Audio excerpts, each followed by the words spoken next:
He's witnessed every execution in the state of Florida since 1978, and he's been getting a lot busier.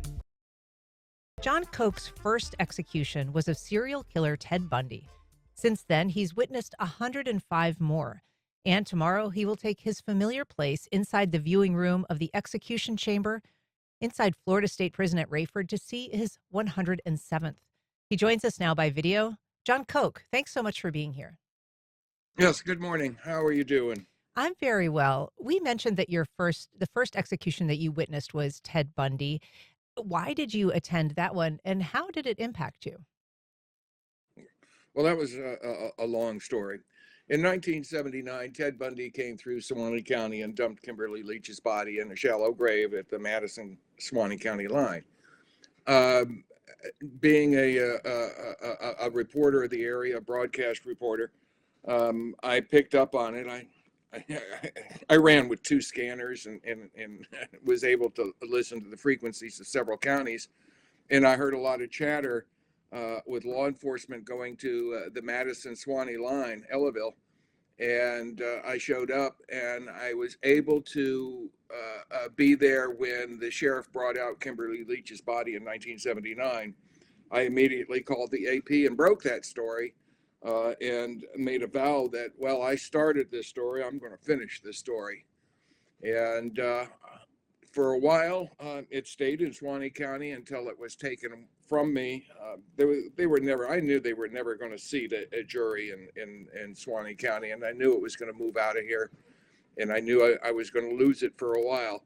But I always had this feeling, kind of like I had a nose for news, that it was going to come back to me someday, and it did in 1989 when the warrant was signed for his death, and I knew it was going to be signed for the Lake City case and not the Tallahassee case. And so you attended, but I guess how did witnessing something like that as a young reporter impact you personally? It was another story. It was another story. It was something that had to be covered, and that was my job. It's been my job for 53 years, and I don't see any difference in that story as any of the other stories I've done for 52 years. And how I became the reporter, I was just beginning a career, and as an independent, and got a few stories with Florida Radio Network at the time. It's now known as Florida News Network. But Kathy Putnam, a nice young lady that I developed a relationship with, got the assignment from Larry Spillman, who has been my handler for many years. And she said to Larry that she wasn't going to go, and this is a direct quote, "But I know this crazy guy in Live Oak that'll go." And that was when history was being made. They found out that I was that good, and they kept me working for the network through all the changes until 2022, when Larry told me the news managers didn't want to use me anymore. And the thing here is news managers. This is a trend that I had been noticing developing in the mid 80s, and finally culminated with the corporatization of our news in the turn of the millennium, and deeper in this area by 2022. There was no independent media in North Florida covering the Third Judicial Circuit. And you've noticed over time, I guess, that it has ebbed and flowed, I guess, in terms of the attention any individual execution gets. But in terms of a trend, do you think that we're paying as much attention as we once did to executions? And what do you think of sort of our attention or our appetite for paying attention to the pace of or the frequency of executions in Florida? Well, that's why I'm doing this now, why I continue to do it, even though I'm semi-retired. I will always have to continue to work because of a decision I made 50 years ago. However, it's come down to me and the AP. And when you only have 2 reporters going in, telling the people of the state of Florida what's being done in their name, that's very dangerous. And I continue to do this out of an obligation to my profession and to the people of the state of Florida. and regardless of being paid or not. What is that responsibility as you see it as a reporter conveying what happens inside witnessing an execution? My responsibility is to accurately reflect and not interpret, and I'm good at it.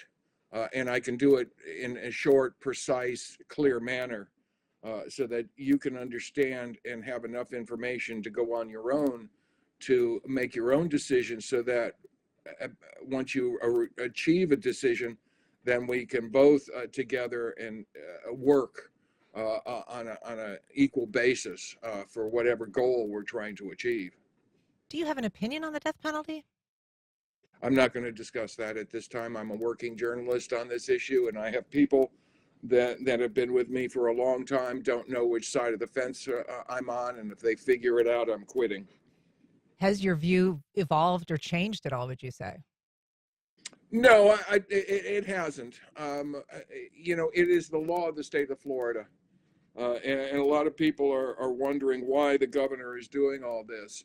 Well, that's not my job to wonder why he's doing his job. Now, he may have his, goals, he may have his objectives, but that's not a part of the story that I do. That's for somebody else to worry about. I just report on the executions themselves once the warrant is signed. Would you say that it's had an impact on you personally to see as many executions as you have? I've seen a lot of violence in my life, and even though it's a very violent thing, no, it doesn't bother me. I've had violence put upon me in many forms, whether it been. Oh, John, I think we just lost your signal. We're probably going to try to get you back on phone. And violence is the last refuge of the incompetent. I think we missed a little of what you said there, John. I know you said that you've had violence in your life, and violence is the last refuge of the incompetent. I'm not sure if we missed something in the middle that you want to add back. No. Okay. You got it. It's just something that I feel is my duty and obligation to do. And no, it doesn't. I put it in its proper perspective. So we mentioned that you've seen, not virtually, but actually every execution since 1978. And there's been a transition in that period from the electric chair to lethal injection. Can you offer us any insight or perspective as to how that has changed the work of witnessing an execution, or just the realities of how an execution presents to a witness? Well, we'll take the last use of the electric chair, which I knew was the last use of the electric chair, which was Davis. That's Tiny Lee Davis, Alan Lee Davis. Lee Davis, yes. And he was a large man. And when the blood started showing up on the shirt, and instead of telling us, the state telling us that we don't know, we'll get back to you, they started giving us a runaround on that, wouldn't explain why that happened. And that bothered me a little bit, even to the extent that my handler at the time took my first story and said, "No, I'm not taking this. You're too angry. Go take a walk around the car or do something and give me another story." I knew that was the last use. John, what were you angry about? Describe what you're feeling there. I was angry that the state just wouldn't come clean and say, "We don't know, and we'll get back to you," instead of giving us all that garbage and the runaround. I knew what they were doing. Just tell us you don't know. Don't know There's what? nothing wrong. We don't know why it happened. We don't know what was going on right now. It was too early in the process to, the execution was less than 20 minutes, 10 minutes, and they're not going to find out much about it until an autopsy is conducted, and some other things. So instead of saying, "We don't know, we'll get back to you," they were just telling us garbage. So that was the electric chair, and then this transition to lethal injection. Recently there's been some reporting, including a really popular podcast that Malcolm Gladwell did called The Alabama Murders, in which he's looking at whether or not the protocol for lethal injection really is as sort of painless as it is made to appear, or perhaps appears to people. His contention with some research into some autopsies done is that perhaps it is not anywhere near as painless as it appears. Do you have any position on that? Do you have any sense as to what's being experienced? All right. First thing is that the United States Constitution and the United States Supreme Court said that executions will not guarantee painlessness, but would be humane. Two, they put 200 milligrams of a sedative into you.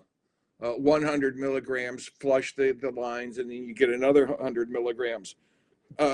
When you're put under with that stuff for general anesthesia, they're using 0.05 to 0.07. That's 0.07 as opposed to 100 milligrams or 200 total. You're out, you're gone. Your consciousness has left you. You're not aware of anything. So what is left is a reaction, the physical reaction on the body itself. The awareness of the human being, according to the medical facilities and what reading I've been able to do, is you're not conscious. Having had a major procedure, having been put out using chemicals similar to put me under, I can understand that.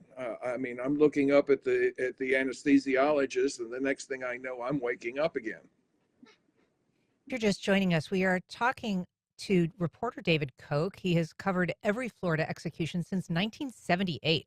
If you have questions or comments, you can join the conversation by calling 904-549-2937, or you can go to firstcoastconnect.org to find all the ways you can connect with us. We have an email from Mark.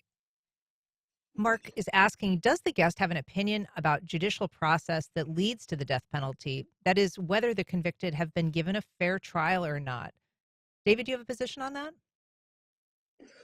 Well, you know, a lot of people, it takes a long time. The question that I would ask, and it's David, not it's John, not David, ma'am. Sorry about that. I got it in my script wrong. I apologize. That's quite all right. But getting back to the point is that you are guaranteed a judicial process until the end, and put yourself in that position.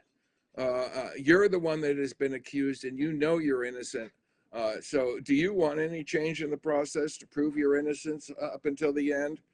And the people that I've seen laying there or sitting at the chair at the time have had every opportunity to prove their innocence. We are not England. I mean, within 30 days, you're executed. It is a long and lengthy process, and I don't think it should change. There could be some maybe tweaks to it and more concentration and more priority on death cases. But the Constitution is there and it needs to be followed. And if people don't like it, then they need to push their legislatures to change the laws. So we mentioned that tomorrow you have your 107th that you're going to be attending. Melvin. Yes, Melvin Trotter. Mm-hmm. Tell us, first of all, how do you prepare for a particular execution? Do you do a lot of research into the crime itself? Do you have a routine that you go through? Yeah, I can give you once a warrant is signed, I issue a story. Now remember, I'm radio, so I don't do a lengthy thing. Just the facts, ma'am. I issue a story to my distribution list that a warrant has been signed. At that point, I start digging into the case to see who this person was, what the crime was. And pick up the appeals process. Now, I used to do a lot of the legal coverage, but I'm leaving that to others that can do it better than I do. So I only do the actual execution itself. I don't spend a lot of time in it. I tell you what the execution was, or why it's going to happen, and some of the facts. But my job is to cover the actual execution itself and what happens in that process.